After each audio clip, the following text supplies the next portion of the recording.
Jungle.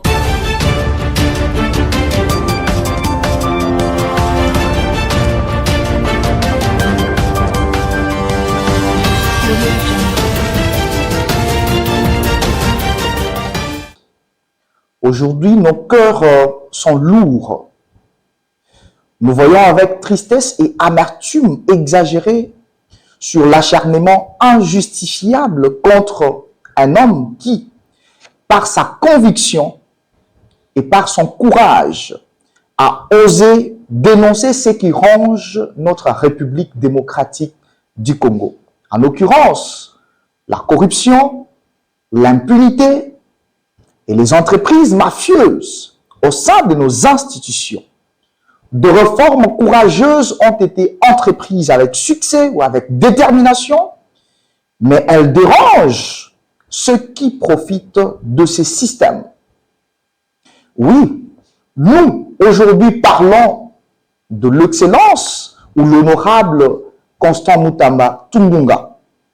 Lui qui a fait de grands prodiges lors de l'avènement au niveau du ministère de la Justice, aujourd'hui malmené pour une faute que l'on interprète ou que l'on qualifie d'administrative, alors que le fait démontre clairement que les fonds sont bel et bien logés dans les comptes de l'État et que ces fonds sont affectés aux besoins, bien sûr, de l'État et que la procédure a été valablement respectée selon les appréciations de l'expert lors du procès. Pendant ce temps, nous nous posons des questions majeures. Depuis le début de ces régimes, combien de millions de dollars ont été détournés? Combien de millions de dollars ont disparu entre les mains de certains dirigeants sans aucune interpellation, ni achèvement de projet? Et cela révolte aujourd'hui la génération rupture pour décrier fort et proposer quelques pistes de solutions à son Excellence, Monsieur le Président de la République. Durant le procès de 100 jours, des millions ont disparu. Le résultat, c'est une sanction écourtée, puis une promotion au poste du président de l'Assemblée nationale. Lors du projet 145 territoires, également des millions ont été dépensés, des réalisations très dessus de l'attente, sans aucun remboursement ont été remarqués sur terrain et aucun détournement a été dénoncé selon eux. Dans le projet de forage, nous signalons également des millions de dollars qui ont été engloutis sans aucune réparation et pourtant les gens sont des députés nationaux.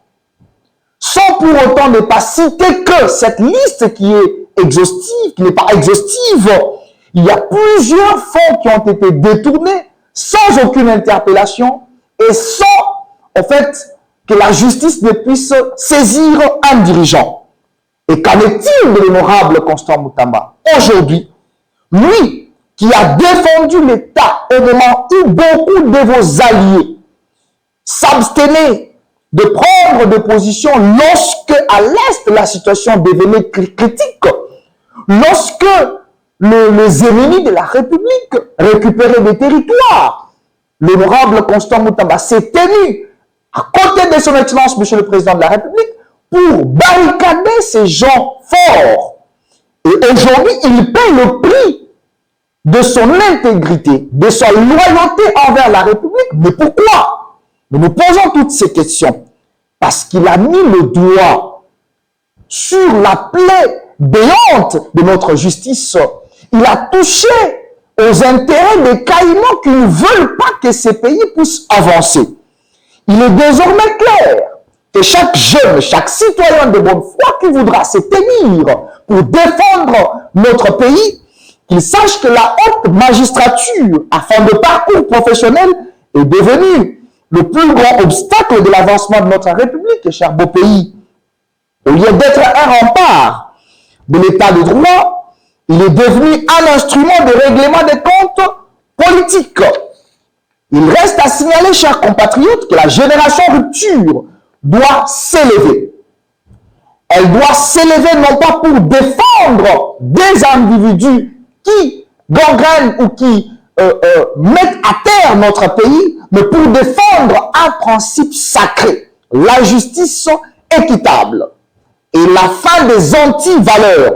L'heure n'est plus au discours creux, l'heure n'est plus à observer des bêtises qui se passent sous les yeux des autorités, mais l'heure est à l'action et l'action vive.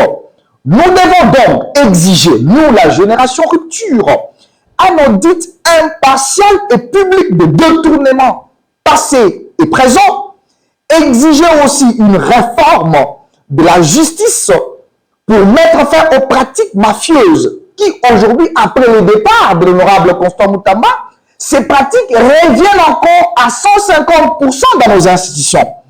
Exigeons également la responsabilité et l'exemplarité au niveau ou au sommet de l'État. Nous en appelons donc aussi au président de la République, son Excellence Antoine Tshisekedi Tshilombo Félix, qui s'est engagé depuis le début de son mandat à bâtir un État de droit. Monsieur le Président, c'est ici maintenant que se joue votre héritage. Le peuple attend de vous. Le peuple vous attend et attend que vous ouvriez afin la voie à une nation digne et juste, et non à un partage des gâteaux entre amis. Car si nous échouons aujourd'hui, c'est toute la République qui s'enfonce. Mais si nous réussissons, Excellence, Monsieur le Président, alors nous aurons marqué l'histoire comme la génération qui a osé dire non. La génération rupture vous informe qu'elle ne reculera pas. À aucun cas nous ne reculerons et la génération rupture se soulèvera pour contraindre tout ce qui gangrène ou tout ce qui met à terre notre République. Que vive la génération rupture, que vive notre nation, la République démocratique du Congo, la patrie. Que vive la génération rupture, que vive la République démocratique du Congo, la patrie ou la mort, nous vaincrons.